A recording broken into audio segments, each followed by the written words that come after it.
Dude, do not under any circumstances drink ocean water. And don't eat the yellow sand. And above all else, when that camera light is on, make sure you act like the dumbest humans or even the dumbest creatures that have ever existed on this or any planet that has supported life throughout this or any universe that has ever goddamn existed throughout recorded history and maybe even unrecorded history. That way, we can retain the unauthentic authenticity that can be found throughout Bermuda Island. Directed by Adam Worth. That's Worth with an E, not Worth with a U, Worth with an O. No, because there's not a whole lot of worth that you can find in this movie, even though everybody certainly tried. This is something you would think the Asylum would have had something to do with, but even the Asylum would have found more fun in the concept of Bermuda Island, which is so hacked out and is from here to here to here to here, and it doesn't really accomplish anything. It just has random things happen for about 85 minutes. So yeah, let's talk about the fact 3 writers had something to do with this. 3 writers. I'm all for people getting work, but seriously, how were 3 writers needed for a movie called Bermuda Island? By the way, Adam Worth, with an E, by the way, has done shorts and also was the assistant and even first assistant director, that is, on various film projects. And you know what? Getting work is always a good thing. But yes, the 3 writers. Michael and Sonny Mahal, not to be confused with Jinder Mahal, because I don't think these guys were involved in wrestling. If they were, I apologize. They've done movies such as Bus Party to Hell, Attack of the Unknown, and Art of the Dead. Art of the Dead actually sounds kind of fun. I probably should check that out at some point. And also Robert Thompson, who's done movies such as Frost and also shorts. That being said, hey, get out there, get your fun, and get your credits, and maybe you can go on to do bigger and better projects. Tom Sizemore is in this. Tom Sizemore looking as drugged out as ever, and I have a personal disdain for Tom Sizemore because of how he interacted with somebody that I care about on a movie set. That is all I'm going to say. But yeah, fuck Tom Sizemore, drugged out, drunk piece of shit. I'm amazed he's still goddamn alive, though you could argue looking at him here, he didn't really look like he was very much alive. John Wells, Sarah French, who I gotta say is quite lovely. She plays Caroline. Now, sweet Caroline, la la la. And basically, there's a prisoner being transported. The name Diego Montalban, not the rich Corinthian leather, not that kind, but he's a character actor. You've seen him in various movies, including Training Day. You'll recognize the guy when you see him. And basically, they're on a plane to Puerto Rico, and then they crash. And they're on a strange island, and they have to gather the survivors, get up on there, find a way to have supplies, survive, and then they run into a guy named Bruce that has been there for a bit. He helps teach them how to survive because there are strange things going on this Bermuda Island, and they must find a way to solve this mystery or they will be bloody history. Haha, Bermuda Island tales, woohoo. So yeah, if you take a look at the concept and it interests you, pay a few bucks and watch it. That's what I did on Amazon. You know why? Because even the worst movies, the artists deserve to be supported. I mean, come on. Everybody's got to support. They got to eat. A few bucks is just a few bucks. That being said, this movie was seemingly put together by people that had sustained several major head injuries because it was all over the goddamn map. Let's go here, let's go here, let's go here. And despite that, it actually ended up being one of the most simple stories there. It was pretty obvious where it was going, but it didn't even have fun with its concept because people would just be super annoying. I don't even remember half the actors that were in this movie because the characters, while they tried to give them a little bit of a scene, and they would just wander around this island and then randomly get picked off, they were so indistinct that I just didn't goddamn care. There was a super annoying character named Midnight that was supposed to be a bit of a thespian. Nothing wrong with that. Some of my best friends are thespians. Ha ha ha. And there's forced romance, forced action, and this thing seemed to be hacked out within a few weeks. And that's all right. You can do a cheap, almost sci-fi type movie and at least have a little bit of fun. This movie didn't have fun with its concept. And also the big reveal and twist was not shocking at all. And apparently they didn't want to pay Tom Sizemore too much, or his drug budget was too high, and they decided, hey, we're just going to get rid of you after a few minutes. That's fair. I don't think anybody really wanted to deal with Tom Sizemore for more than 5 goddamn minutes, and even 5 minutes would seem like 5 years with somebody like Tom Sizemore.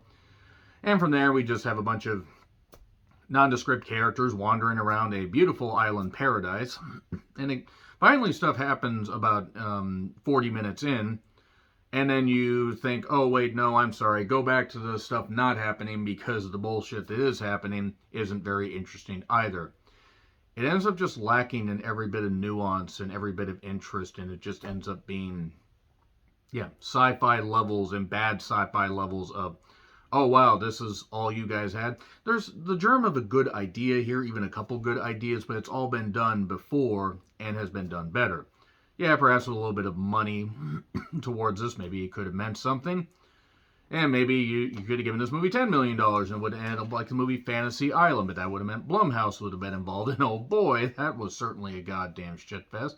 The sad thing is, Bermuda Island isn't even the worst thing I've seen because, while yes, stupid shit happens, stupid characters get picked off and get pissed off with each other, and a whole bunch of random shit happens.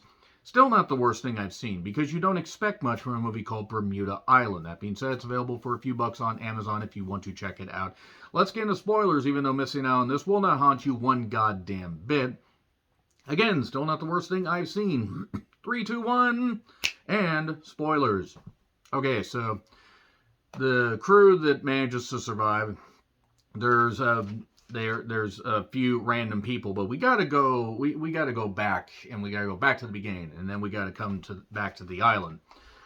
So basically, there's a random, really, really bad shootout where Mr. Diego Montalban gets arrested because apparently he was making a drug deal, and apparently they accidentally killed the first 3 cameramen and just decided to have some random person film it because it was really, really goddamn bad. Like, the editing was terrible. So he got arrested, and then he's going to go on this flight. We have some redhead who I believe was played by Sherry Davis, that's Sherry with 1 R, just in case you were confused and thought there might be 2 R's in Sherry, or you felt like drinking a bottle of Sherry rather than watching this.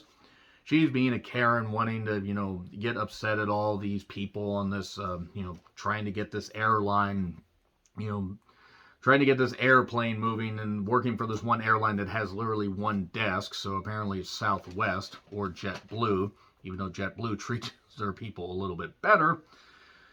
And, Tom Sizemore's on there. I think it was written into the contract that every woman had to compliment him on how handsome he looks, despite the fact he looks like a boiled potato with a little bit of hair. He literally looks like death. I will be amazed if he lives the next 2 years because, God forbid, he was in a lot of movies and he has just fallen into a goddamn bottomless pit like he's the boogeyman. If you're a non-wrestling fan, you don't get it. And the plane eventually crashes. There's a bit of a shootout. People get shot. And what else could happen in a shootout? The funniest thing is I just saw a plane recently, and the sad thing is the accident, or the plane crash sequences actually were about on the same level of me not giving a goddamn shit, though there was more money put behind plane. And they suddenly are bam on the island after floating in a darkened pool area.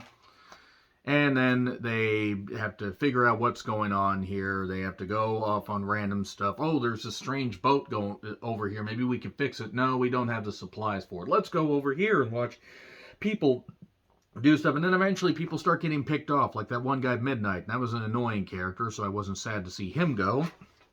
And then, there was a one-line dude. Do not under any circumstances drink ocean water. Don't be near Ocean Avenue either. Yellow card will sue you. And, people are dead. And suddenly Bruce shows up when we have a sudden nightfall and these creatures start attacking. These creatures that kind of look like, I don't know, like they're supposed to be like a mix of The Descent and the creature from the Black Lagoon if somebody just saw the pictures of them and said, yeah, let's hack that out really quick. But whatever, I've seen worse creature effects. And then this guy Bruce shows up. He's been here for a while. How long has Bruce been here? We get a weird romance for no reason. 2 guys start fighting because apparently Carolyn is the only woman that they would want to possibly bang. So we get in a fight. But then one random guy gets knocked out by her. Nobody knows what the hell's going on. This one, air marshal, Victor Sweden, that is his actual name, by the way, the character's actual name. And I'm Phineas Finland, this should have been his assistant, but he decides to go off with a group, and then Bruce has a group, and they're all coming up with their own ideas, except Victor's picking them from Bruce because it's not a very big island, so he's just able to be in the bushes. Oh, that's a great idea. And then it's like Survivor, but for idiots, so the show Survivor. Bruce basically has been there since September 19th, 1917. And it is 2022. I mean, the movie came out in earlier this year, but still, came out in early. He's been there for 105 years. He also mentions that we have to pick these creatures up, but there's an alpha, and if we kill the alpha, then it'll be fine. Also, somebody saw wild horses over there on the island, and there are wild horses. One sequence of wild horses. Because Bermuda. So everybody is suddenly just all messed up because Bermuda. You're stuck in the Bermuda Triangle. There you go. That's basically it. And then everybody gets in a big old fight. The groups sort of come together. Victor Sweden just decides to pick off people because we realize, shit, we have 10 minutes left. We got to get this done. And then there's this plan set up by Bruce to start this fire in this trench and kill these creatures. Except it actually turns out that Bruce is the alpha, and he has weird red eyes. And now nobody picked up on this. Well, then again, every character is an idiot, so I'm actually amazed that they were able to get out of bed and get on the plane without help. But ends up, Bruce is like, oh, everybody's got to eat, because who knows when the next group is coming. That's the end of the movie. Seriously, everybody gets picked off and killed. I mean, have fun with your concept or just don't do it. I mean, yes, people need money and people need work, but this was so hacked out and lacking in nuance and really, really bad. What else can I goddamn say? Bermuda Island was really, really, really apocalyptically bad. The action scenes and everything and just the writing, all that stuff. But you know what? People got paid for it, and that's, I guess, all that matters. Agree, disagree. It gets an F, by the way, just in case you did not figure that out. Agree, disagree, what I said, like, share, subscribe, Twitter handle in the description. I'm John Recklin. I'll see you soon.